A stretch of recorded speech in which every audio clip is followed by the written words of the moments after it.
I'm Dr. Eva Giraud, and I teach on the undergraduate International Media and Communications degree within the Department of Culture, Film and Media. Last year, for the first time, we decided to roll out a study skills programme on the International Media and Communications degree. And the course is essentially or the module is essentially a 2-hour session every single week.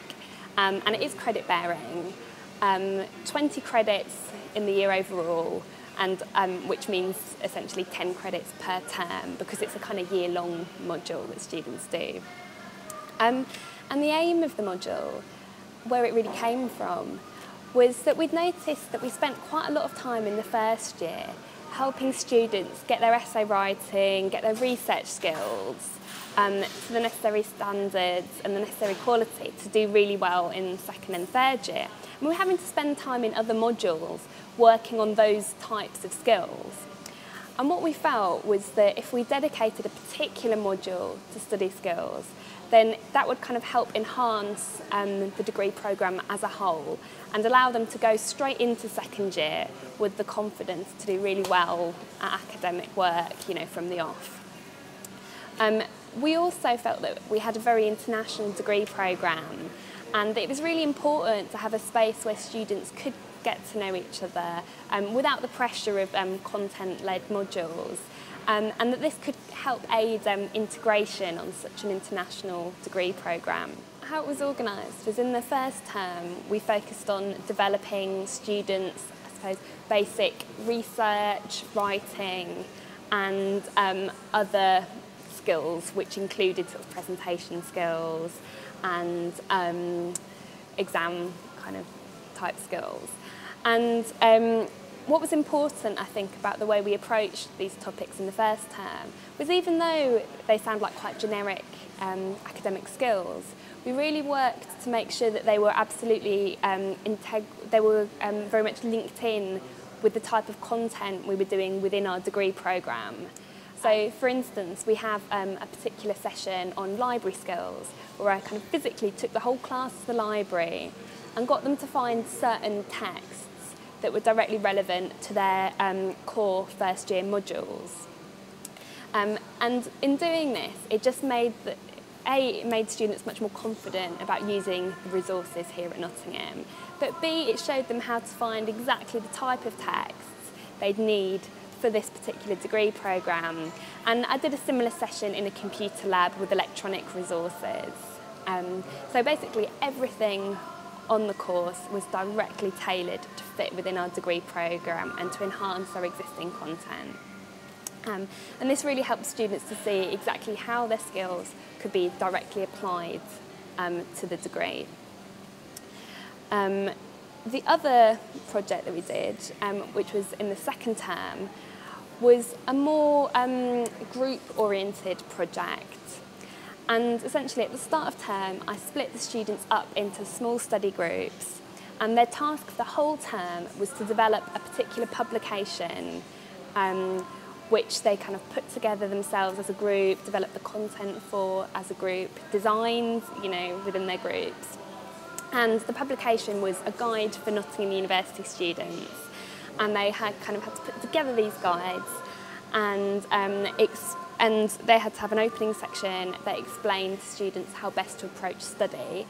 So in a sense, that was them, reprocessing some of the skills they'd learnt in the first term and explaining to prospective other students exactly how to apply those skills.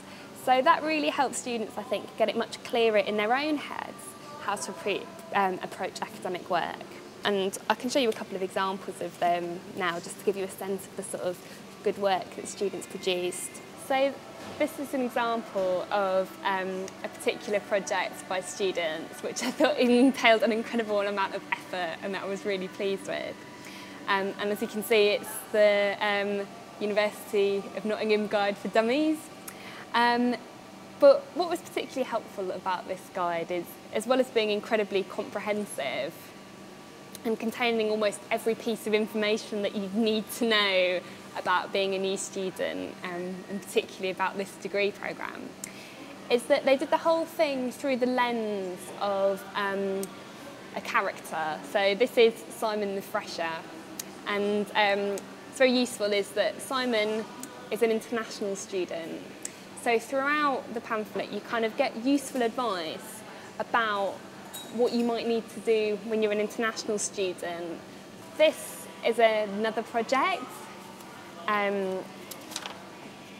Also, we're very pleased with the level of creativity here. But what I particularly liked about this project was it was very detailed in explaining exactly how to approach academic tasks. So you can see here they've step by step explained how to approach essay writing. And they make points such as, you can lose a lot of marks if you don't include bibliographies, etc. And they've also done the same thing for other types of academic work, such as presentations. This is a slightly more formal piece of work. One of the things I particularly liked about this was it contains a very kind of personal section talking about kind of anxiety when you first start at university. And he just explains how he kind of eventually plucked up the courage and went and spoke to a member of staff about his issues and felt that, he was really supported and really helped. And that's something we want to really kind of copy and distribute to new students, as we felt that it was, really helpful advice, A, to know that a lot of people go through feeling a bit kind of bewildered, a bit overwhelmed when they first start university, and that it's okay to feel like that. But also that there are ways of, I suppose, overcoming those difficulties. Because we've had very good feedback from students, we've decided to kind of increase the hours of study skills to 3 hours a week for next term, and hopefully that should allow students more of a chance to sort of develop more of their project work in the study skills sessions themselves. We're also considering, and it looks likely that we're going to roll it out to both of the degrees that we offer. So rather than just having it for the International Media and Communications degree, I think people are quite keen to have an equivalent study skills module for film and television students. In written work, I can't tell you how much of an improvement there was, but I think the thing that I really noticed was the confidence at which students went beyond their reading lists and kind of did some independent research for their essays, which for me was something quite kind of unusual for first year work. Because we teach media, for several core first year modules, it's really important that they don't just rely on, textbooks, because obviously things are changing quite rapidly within the media. So they need to kind of use electronic resources such as journals to get the most up-to-date information. And because we showed them how to use those types of resources quite early on, this kind of then fed back into the essays. And so we had, quite sort of substantial pieces of academic work that were very well researched by the end of the year, which I was, incredibly pleased about. And I'm really confident about this year group when now they're going into their second year, that they'll kind of continue on that path and continue to support each other. They know exactly how to go into second year and to kind of continue producing this kind of good quality work. In a nutshell, I suppose, it just really helped them perform very strongly as a year group overall.